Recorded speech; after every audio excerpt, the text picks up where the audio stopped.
Hello friend, एक और नए वीडियो में आपका बहुत बहुत स्वागत है। तो वीडियो आज की जो वीडियो है, ये टॉपिक हमारी है, बिल्कुल आपको पता चल ही गया होगा कि हमारी जो टॉपिक होने वाली है ट्रेन टिकट कैंसलेशन के ऊपर आज की टॉपिक होने वाली है। तो वीडियो में मैं आपको डिटेल में बताने वाला हूँ कि कितने कैंसलेशन चार्जेस रेलवेज़ के द्वारा लिया जाता है, कितने घंटे पहले कितने लगेंगे, या फिर वेटिंग में कितने देने पड़ते हैं, या फिर आपकी जो टिकट है कंफर्म टिकट है तो इस पर कितने डिडक्शन किए जाते हैं एज ए कैंसलेशन चार्जेस। तो चलिए दोस्तों, वीडियो को शुरू करते हैं और हम आपको बताते हैं कैंसलेशन चार्जेस के बारे में। तो दोस्तों, आपके पास दो तरह की टिकट होती हैं। जैसे कि अगर आपकी टिकट वेटिंग है तब की कैंसलेशन चार्जेस डिफरेंट होते हैं, या फिर आपकी टिकट कंफर्म है तो फिर इसके डिफरेंट होते हैं। दोस्तों, मैं आपको बता दूं, कभी होता क्या है हमारे पास कि कुछ ऐसी सिचुएशन आती है जब हमारी कंफर्म टिकट भी हमें कैंसिल कराना पड़ता है और वेटिंग भी हमें कैंसिल कराना पड़ता है। तो इस दोनों सिचुएशन में आपको मैं डिटेल में बताने वाला हूं। तो वीडियो को बिल्कुल स्किप ना करें और वीडियो को लास्ट तक देखें। चलिए दोस्तों, पहले मैं आपको बताने वाला हूं कि वेटिंग टिकट के ऊपर कैंसिलेशन चार्ज कितने देने पड़ते हैं। तो फर्स्ट, वेटिंग टिकट के ऊपर अगर आपकी टिकट नॉन एसी क्लास की है, यानी कि अगर आपकी टिकट सेकेंड क्लास यानी कि जनरल क्लास की है या फिर स्लीपर क्लास की, तो इस सिचुएशन में आपको 60 rupees per passenger as a cancellation charges आपसे लिया जाता है और बाकी का रिफ़ंड आपको कर दिया जाता है। अब बात करते हैं non AC class waiting ticket की, एसी क्लास वेटिंग टिकट की। तो एसी क्लास वेटिंग टिकट पे हमसे क्या होता है कि 60 रुपीज़ प्लस GST पर पैसेंजर डिडक्शन किया जाता है और उसके बाद बकाया जो होता है, जो आपके बैलेंस होते हैं, आपको रिफ़ंड कर दिए जाते हैं।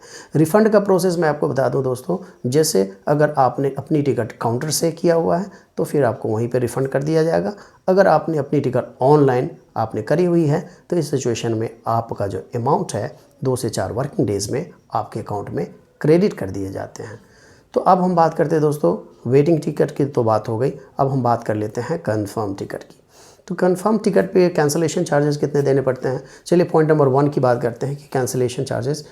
अगर आपने अपनी टिकट 48 घंटे के पहले अगर आपने अपनी टिकट कैंसिल करा ली तो इस सिचुएशन में किस क्लास में कितने डिडक्शन होते हैं, आप ये देख लीजिए।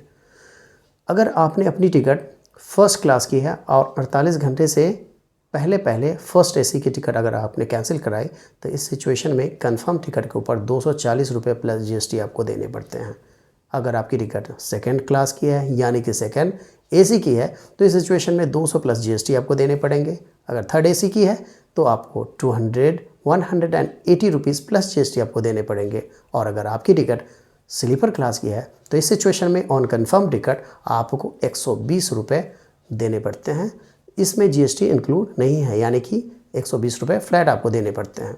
अगर आपकी टिकट सेकंड क्लास की है यानी जनरल डब्बे का है, जनरल टिकट है, तो इस सिचुएशन में आपको 60 रुपये पर पैसेंजर फ्लैट आपको देने पड़ते हैं, यानी कि एज ए कैंसिलेशन चार्जेस आपसे काट लिया जाता है और बाकी का रिफंड आपके अकाउंट में क्रेडिट कर दिया जाता है। टिकट अगर आपका काउंटर है तो आपको वहीं पर रिफ़ंड कर दिया जाता है। तो ये हो गई 48 घंटे पहले की बात। अब हम बात करते हैं, अगर आपने अपनी टिकट 48 घंटे के बाद और 12 घंटे के बीच में अगर आपने कैंसिल किया तो इस सिचुएशन में कितने पैसे डिडक्शन किए जाते हैं ऐसे कैंसिलेशन चार्ज। तो अगर आपने अपनी टिकट 48 घंटे के बाद और 12 घंटे के बीच में अगर आप कैंसिल कराते हैं, सिचुएशन में इंडियन रेलवेज़ आपके टिकट से फ्लैट 25% डिडक्शन करता है और उसके बाद बाकी का जो है आपके अकाउंट में क्रेडिट कर देता है, यानी कि अब बाकी का ही आपको रिफ़ंड मिलता है। बिल्कुल आपको 25% आपके टिकट से डिडक्शन कर लेता है। पॉइंट नंबर 3 की बात करते हैं दोस्तों। पॉइंट नंबर 3 में अगर आपने अपनी टिकट 12 घंटे के बाद, यानी कि 12 घंटे के बाद और 4 घंटे के पहले यानी कि चार्ट प्रिपरेशन से पहले और 12 घंटे के बाद अगर आप कैंसिल कराते हैं कंफर्म टिकट, तो इस सिचुएशन में कितने पैसे आपको देने पड़ते हैं, डिडक्शन कितना पैसा किया जाता है एज ए कैंसिलेशन चार्ज।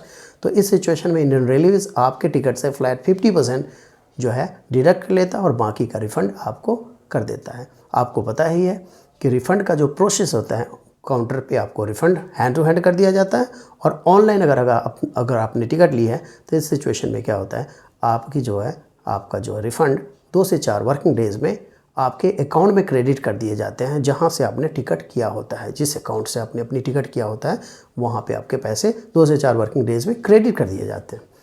अब हम बात करते हैं चार्ट प्रिपरेशन के बाद।